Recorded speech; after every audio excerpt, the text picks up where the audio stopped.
Class 8 Hindi व्याकरण। आपका first lesson है भाषा और व्याकरण। तो देखिए, भाषा कहते हैं मनुष्य एक सामाजिक प्राणी है। उसे अपने आसपास के व्यक्तियों तक अपनी बात पहुंचाने की व दूसरों की बात समझने की आवश्यकता होती है। विचारों के इस आदान प्रदान को संप्रेषण कहा जाता है। मनुष्य अपने मन के भावों अथवा विचारों की अभिव्यक्ति के लिए भाषा का सहारा लेता है। इसके द्वारा वह अपने मन के भावों को बोलकर बताता है अथवा लिखकर प्रकट करता है।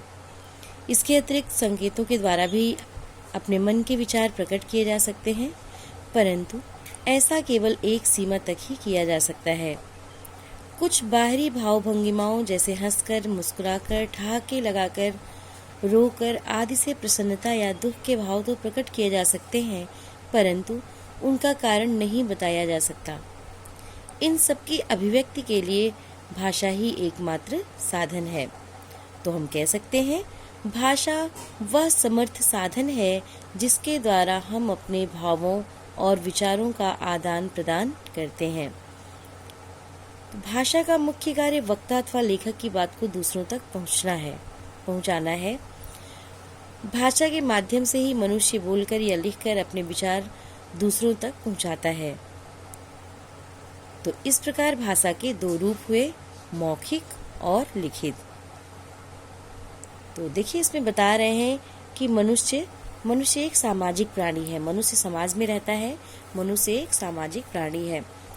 उसे अपने आसपास के व्यक्तियों तक अपनी बात पहुंचाने की व दूसरों की बात समझने की आवश्यकता होती है। विचारों के इसी आदान प्रदान को संप्रेषण कहा जाता है। करें कि मनुष्य को अपनी बात को समझाने के लिए भाषा की आवश्यकता होती है और दूसरों के भावों को और विचारों को समझने के लिए भी भाषा की आवश्यकता होती है। मनुष्य अपने मन के भावों अथवा विचारों की अभिव्यक्ति के लिए भाषा का सहारा लेता है। इसके द्वारा वह अपने मन के भावों को बोलकर बताता है अथवा लिखकर प्रकट करता है। मनुष्य अपने मन के भावों तथा विचारों को बोलकर प्रकट कर सकता है या फिर लिख करके भी प्रकट कर सकता है, बता सकता है, और दूसरों के भी भावों तथा विचारों को पढ़कर या सुनकर समझ सकता है। तो इसके अतिरिक्त संकेतों के द्वारा भी अपने मन के विचार प्रकट किए जा सकते हैं, परंतु ऐसा केवल सीमा तक ही किया जा सकता है। जैसे कुछ बाहरी भाव भंगिमाओं जैसे हंसकर, मुस्कुराकर, ठहाके लगाकर, रोकर आदि से प्रसन्नता या दुख के भाव तो प्रकट किए जा सकते हैं। बताने कि इसके अतिरिक्त संकेतों के द्वारा भी अपने मन के विचार तो प्रकट किए जा सकते हैं, परंतु ऐसा केवल एक सीमा तक ही किया जा सकता है। संकेत के माध्यम से मनुष्य कुछ इशारा कर सकता है, बता सकता है, लेकिन उसका कारण नहीं बता सकता कि ऐसा वो क्यों कर रहा है। जैसे हंसकर, मुस्कुराकर, ठहाके लगाकर, रोकर आदि से प्रसन्नता या दुख के भाव तो प्रकट किए जा सकते हैं, परंतु उनका कारण नहीं बताया जा सकता। तो इन सब के लिए हमको किसकी आवश्यकता होती है? इन सब के लिए हमको भाषा की आवश्यकता होती है। तो देखिए, कह रहे कि भाषा वह समर्थ साधन है जिसके द्वारा हम अपने भावों और विचारों का आदान प्रदान करते हैं। भाषा ही एक ऐसा साधन है जिसके द्वारा हम अपने भावों और विचारों का आदान प्रदान करते हैं, अपने भावों और विचारों को समझा सकते हैं और दूसरों के भावों और विचारों को समझ सकते हैं।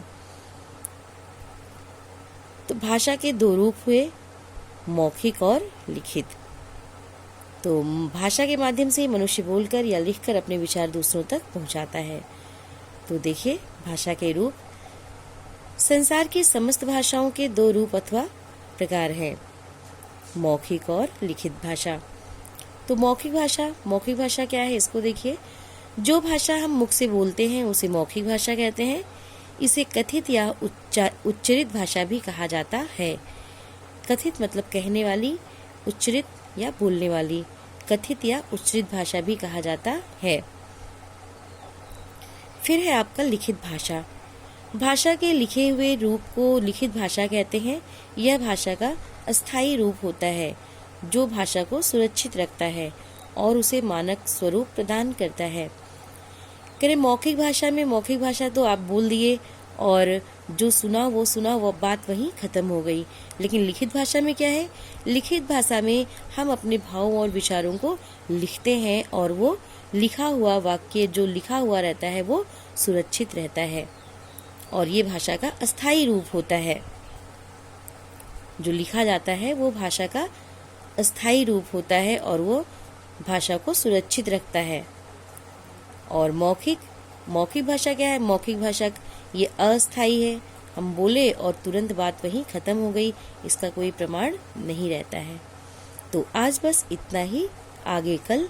आज आपका होमवर्क है, जो भी कुछ मैं आपको पढ़ाई हूँ आप उसको फिर से अच्छे से पढ़ेंगे। Thank you.